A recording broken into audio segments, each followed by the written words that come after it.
Hello friend नमस्कार मु पवित्र चलतु जाणवा आज दिन सबकि टॉप न्यूज अपडेट देश विदेश ठूँ आरंभ कर ओडिशार समस्त गुरुत्वपूर्ण खबर जानीपर आज वीडियो न्यूज देखा पूर्व आपण मान अनुरोध आपण मैंने न्यूज गोटे लाइक कर चैनल को सब्सक्राइब कर दिंतु। चलतु नजर पकेबा आज प्रथम खबर पर। आज प्रथम खबर राज्य में 18 पहुँचला कोरोना संक्रमित संख्या। आज राज्य में चिन्हट होती 3 कोरोना संक्रमित या मिसाई 18 पहुँची कोरोना आक्रांत संख्या। तेज आज चिन्हट होता 3 जन आक्रांत विषय में सठिक सूचना मिल पारि ना।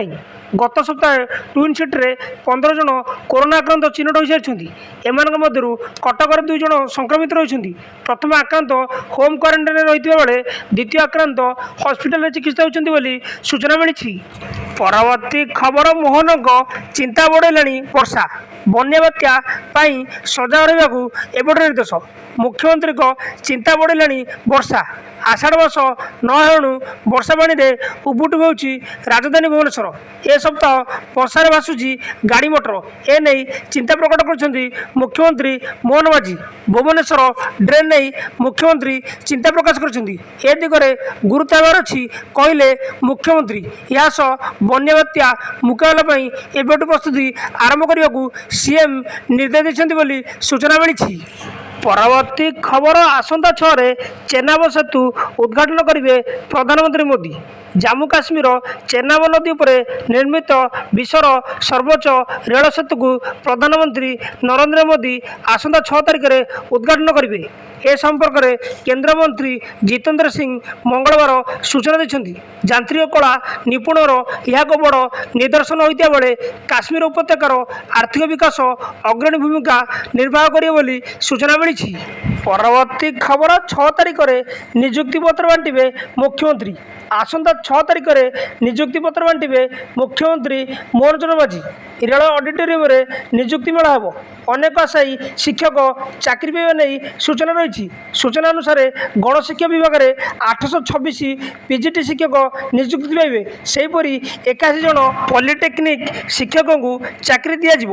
मोट 1240 जन को मुख्यमंत्री नियुक्ति पत्र बांटे नहीं सूचना रही खबर मिली। परवर्ती खबर द्रुत गति आगे चली 3 रथर निर्माण। विश्व प्रसिद्ध रथयात्रा द्रुत गति आगे चली 3 रथर निर्माण काम। बर्तमान सुधा 3 रथर दंडा फ्रेम्र विभिन्न अंश गुड़िकर नबरिंग कराई। एवं कलाश मापचिन्ह गारियास रथ कलार रथर विभिन्न अंश निर्माण जारी रही। गतकाली 3 रथर चकअख थाकस दिग निर्णय शेष होती सूचना मिली। परवर्ती खबर पुरी 5 धार्मिक स्थल को गड़ा बस। पुरी 5 धार्मिक पर्यटन स्थल को गड़ा सुपर प्रीमियम बस। तिरुपति अयोध्या लडबिन हैदराबाद और भिलाई को गड़िया बस। किलोमीटर पिछा पुरुष 2 टंका महिला 1 टंका लागू होली सूचना मिली। परवर्ती खबर आकाश खसुची निया। आसंता 3 दिन पर्यंत ताती नाई निस्तार। प्रचंड ताती सिझुची उपकूल उपात। राज्य असह्य गरम और गुड़ुगुड़ी आउट पाउट जनजीवन। 3 दिन निस्तार नहीं जारी रमान स्थिति। 3 दिन मध्य तापमात्रा कौन बड़ धरणर परिवर्तन संभावना नहीं एभली पूर्वानुमान कर भुवनेश्वर पाणीपाग केन्द्र बोली सूचना मिली। परवर्ती खबर ढेंकानाल गस्तर मुख्यमंत्री 4000 कोटी टंकार 23 प्रकल्प कले शिलान्यास। मुख्यमंत्री मोहन माझी ढेंकानाल को नहीं एक दिनिकिया गस्तर जाई ढेंकानाल को 4000 कोटी टंका अटकल 23 प्रकल्प शिलान्यास कर। भुवनेश्वर स्वतंत्र हेलीपैड जोगे मुख्यमंत्री ढेंकानाल गस्त करते। अपराह 3:25 मिनिट समय स्थानीय डीपीएस स्कूल ठारे स्वतंत्र हेलीपैड रे अवतरण करते सूचना मिली। परवर्ती खबर बिहार गड़ब आउ एक वंदे भारत। 7टी राज्य को मिल सुविधा। बिहार खूब शीघ्र आउ एक वंदे भारत एक्सप्रेस ट्रेन सुविधा पाइक जाऊँगी। रेलवे बिहार राजधानी पाटना और मध्यप्रदेश राजधानी भोपाल मध्य सेमी हाई स्पीड ट्रेन चलैवा योजना करुच्ची। यह 3टी राज्य बिहार एमपी और यूपी यात्री मानू सुविधा प्रदान कर सूचना मिली। परवर्ती खबर स्टाडियम बाहर दलाचकटार 11 मृत 10 लाख लेखाएं सहायता राशि घोषणा कले मुख्यमंत्री। ଘଟିଯାଇଛି ବଡ଼ ଘଟଣା। କର୍ଣ୍ଣାଟକର ରାଜଧାନୀ ବାଙ୍ଗାଲୋରରେ ଆର୍ସିବିର ବିଜୟ ରାଲି ସମୟରେ ଚିନ୍ନାସ୍ୱାମୀ ଷ୍ଟାଡିୟମ ନିକଟରେ ଦଳ ଚକଟା ହେବାରୁ 11 ଜଣଙ୍କର ମୃତ୍ୟୁ ହୋଇଛି। ଆଉ ମୃତକ ପରିବାରକୁ 10 ଲକ୍ଷ ଲେଖାଏଁ ସହାୟତା ରାଶି ଘୋଷଣା କରିଛନ୍ତି କର୍ଣ୍ଣାଟକର ମୁଖ୍ୟମନ୍ତ୍ରୀ। କର୍ଣ୍ଣାଟକର ମୁଖ୍ୟମନ୍ତ୍ରୀ କହିଛନ୍ତି ବିଜୟ ଉତ୍ସବ ପାଳନ ସମୟରେ ଏକ ବଡ଼ ଦୁର୍ଘଟଣା ଘଟିଛି ବୋଲି ସୂଚନା ମିଳିଛି। ପରବର୍ତ୍ତୀ ଖବର 12ରେ ମିଳିବ ପକ୍କା ଘର ପ୍ରତି ପଞ୍ଚାୟତରୁ 10।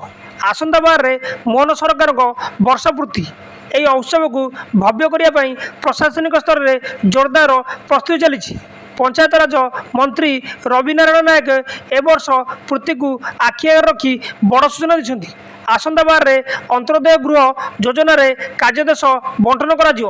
ପ୍ରତ୍ୟେକ ପଞ୍ଚାୟତରୁ 10 ଜଣଙ୍କୁ ଏହି ଯୋଜନାରେ ସାମିଲ କରାଯିବ ବୋଲି ସୂଚନା ମିଳିଛି। ପରବର୍ତ୍ତୀ ଖବର ରାଜଧାନୀର ସବୁ ଟ୍ରାଫିକ୍ ପୋଷ୍ଟ ନିକଟସ୍ଥ ଡିଭାଇଡରରେ ଲାଗିବ ତୁଳସୀ ଗଛ। ରାଜଧାନୀର ସବୁ ଟ୍ରାଫିକ୍ ପୋଷ୍ଟ ନିକଟସ୍ଥ ଡିଭାଇଡରରେ ଲାଗିବ ତୁଳସୀ ଗଛ।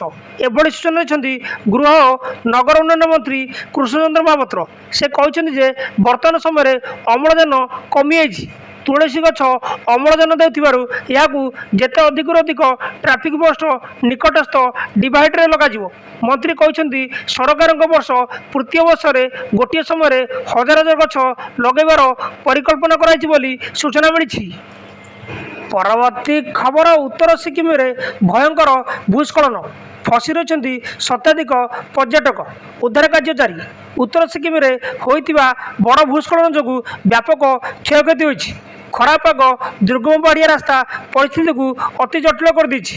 ତଥାପି ଭାରତୀୟ ସେନା ଉଦ୍ଧାର କାର୍ଯ୍ୟରେ ନିୟୋଜିତ ଅଛି। ଏପରି ପରିସ୍ଥିତିରେ ପ୍ରତ୍ୟେକ ସୈନିକ ନିଜ ଜୀବନକୁ ବାଜି ଲଗାଇ ଲୋକଙ୍କୁ ସାହାଯ୍ୟ କରୁଛନ୍ତି ବୋଲି ସୂଚନା ମିଳିଛି।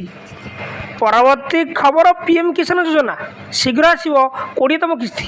ପ୍ରଧାନମନ୍ତ୍ରୀ କିଷାନ ସମ୍ମାନ ନିଧି ଯୋଜନାର 20ତମ କିସ୍ତି ଜୁନ୍ 2025ରେ ମୁକ୍ତିଲାଭ କରିବ ବୋଲି ଆଶା କରାଯାଉଛି। ଏହି ଯୋଜନା ଅଧୀନରେ ଯୋଗ୍ୟ ଚାଷୀ ପରିବାରମାନେ ବାର୍ଷିକ 6,000 ଟଙ୍କାର ଆର୍ଥିକ ସହାୟତା ରାଶି ପାଇଥାନ୍ତି, ଯାହା ପ୍ରତି 4 ମାସରେ 2,000 ଟଙ୍କାର 3ଟି ସମାନ କିସ୍ତିରେ ପ୍ରଦାନ କରାଯିବ ବୋଲି ସୂଚନା ମିଳିଛି। ନ୍ୟୁଜ୍ଟି ଏଇଠି ସମାପ୍ତ ହୋଇଛି। ନ୍ୟୁଜ୍ଟି ଭଲ ଲାଗିଥିଲେ ଆପଣମାନଙ୍କ ଅନୁରୋଧ ନିହାତି ଭାବେ ନ୍ୟୁଜ୍ ଗୋଟେ ଲାଇକ୍ କରି ଚ୍ୟାନେଲକୁ ସବସ୍କ୍ରାଇବ୍ କରିଦିଅନ୍ତୁ। ଆଉ ପାଖରେ ଥିବା ବେଲ୍ ଆଇକନ୍କୁ ପ୍ରେସ୍ କରିଦିଅନ୍ତୁ।